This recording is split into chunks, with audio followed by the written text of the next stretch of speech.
aqui não havia eu declarado coisa alguma, nem aos judeus, nem aos sacerdotes, nem aos nobres, nem aos magistrados, nem aos mais que faziam a obra.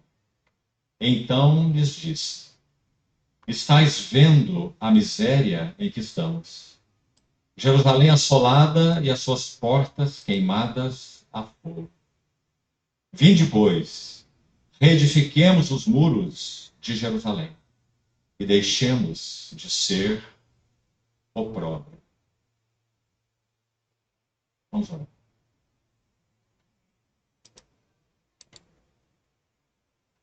Querido Pai Celestial, mais uma vez suplicamos juntos a Tua provisão para essa noite de comunhão na Tua Palavra. Mais uma vez rogamos a Ti, ó bendito Espírito Santo, que lance luz sobre Tua Palavra e exerça, por Tua graça e fidelidade, o Teu ministério entre nós nessa noite. Tu, ó Mestre Divino, ensina-nos, fala-nos, ajusta-nos aos Teus encargos e ao Teu coração. Revela-nos algo mais das belezas e glórias do Senhor Jesus. Abre Tua palavra. Assim oramos. No precioso nome do Senhor Jesus. Meus irmãos, nós demos alguns passos nessa sessão da manhã e nós vamos retornar com finalidade de complemento em alguns deles e então seguirmos, e se o Senhor permitir, estudarmos os textos que pedimos aos irmãos que lessem nessa manhã. 1 Coríntios 2, 2 Coríntios 3 e 4. Mas ainda há algo mais nesse assunto que compartilhamos na sessão da manhã. O primeiro aspecto que falamos foi a respeito da contemplação da glória de Cristo e as dores de parto que se seguem. Colocado de outra maneira, visão da glória de Cristo e de parto.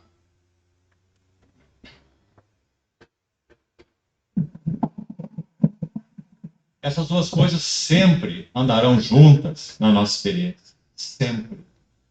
Todas as vezes que nós estivermos avançando na visão de Cristo, mais nós experimentaremos o resultado dessa contemplação de suas glórias em termos de dores de parto. Por quê? Porque as cargas... Eu queria testificar exatamente isso.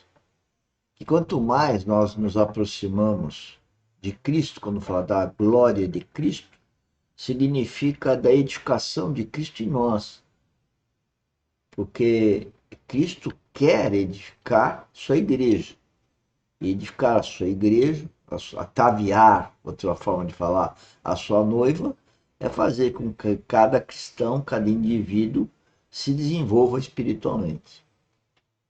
E eu tenho presenciado isso. Quanto mais eu avanço, ou melhor, quanto mais eu me encho do Espírito Santo, quanto mais Cristo é edificado em mim, mais o inimigo vai colocando as pessoas que a gente ama, que estão próximas, aquelas que familiares, aquelas com que nós trabalhamos, os amigos, coloca essas pessoas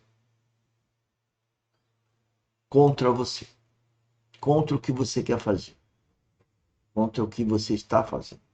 E lembrar que um filho de Deus faz o que o pai quer, não é o que ele quer. Então, se eu tenho um encargo e vou pôr em prática aquele encargo, as pessoas se voltam contra, de uma forma ou de outra.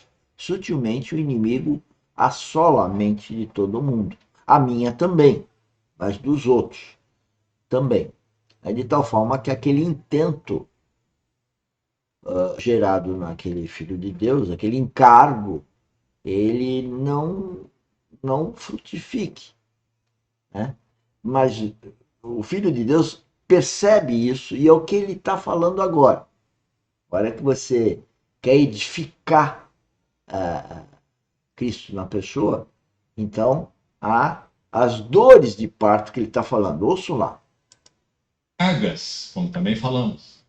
que são comunicadas pelo Senhor na nossa relação de comunhão e afeição por Ele, elas irão, em primeiro lugar, tratar com o próprio vaso, purificando, para que então ele seja tornado progressivamente adequado para esse trabalho de cooperação naquilo que nós demos como título dessa nossa meditação junto, desde a sessão da manhã, de aspectos vitais para a edificação da casa do Senhor.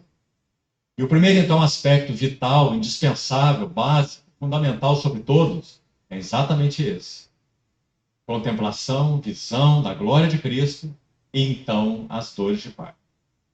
Esse texto que nós lemos nos ajuda a entender um pouco mais do significado dessas dores de parto. Então o texto já foi lido e vamos retomar alguma coisa importante aqui. Veja o que aconteceu no capítulo 1, quando Neemias narra que ele recebeu a notícia da miséria de Jerusalém. É dito então que ele se coloca diante de Deus, jejuando, chorando, aguardando, e então ele ora. Nós não lemos a oração no capítulo 1, uma oração profunda e tocante, que fala sobre o propósito de Deus relacionado à casa de Deus, ou a Jerusalém. Então ele ora com este foco, dizendo: Senhor, estes que estão nessa condição ainda são os teus servos. Então Jeremias clama por basicamente duas coisas. Neemias clama por basicamente duas coisas: pela misericórdia de Deus e pela fidelidade de Deus. São duas coisas tão importantes, porque ele é fiel ao seu próprio nome. Ele é fiel aos seus propósitos. Ainda que sejamos infiéis, ele permanece fiel, porque não pode negar a si mesmo. Então a relação do Senhor com o seu povo, conhecida por Neemias, fez com que seu coração se enchesse de um clamor de agonia diante do Senhor, de petição, de súplica, e então a resposta está aí logo no capítulo 2. Ele, não se contendo com a agonia e a angústia do seu coração, ele vai fazer o seu serviço, capítulo 1, dizendo: neste tempo eu era copeiro do rei. Assim fecha o capítulo 1. E o capítulo 2 mostra Neemias entrando diante do rei para fazer o seu serviço, tomando vinho, servindo ao rei, com tristeza do coração. O que está acontecendo até aqui?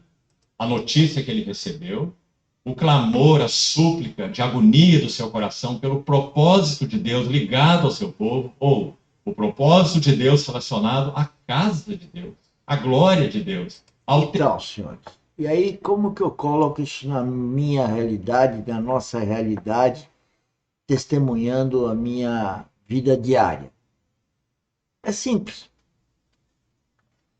As pessoas, elas não nos ouvem, elas não leem o que está escrito, elas não tiram dúvidas e ficam no achismo, no eu imagino, eu pensava.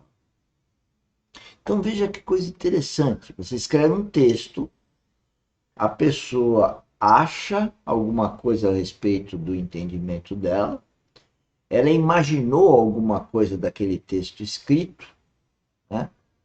E, e, e ela não pergunta. Ela não pergunta. Ela sempre acha e não pergunta. E é lógico que, por falta de uma boa interpretação, não vai fazer aquilo que está escrito combinado. E ela não tem noção que não entendeu, não perguntou e entende que fez o que estava escrito, mas não fez. Muito bom. Então, o que fazer? Primeira pergunta é: essa pessoa tem uma maturidade espiritual? A resposta é a seguinte: pela minha experiência, não tem maturidade espiritual. Porque se tivesse maturidade espiritual, teria se comportado diferente, teria perguntado, né, teria tirado dúvidas para exatamente ter amor àquilo que leu, de quem escreveu, ou perguntado a quem escreveu para ver se estava entendendo corretamente.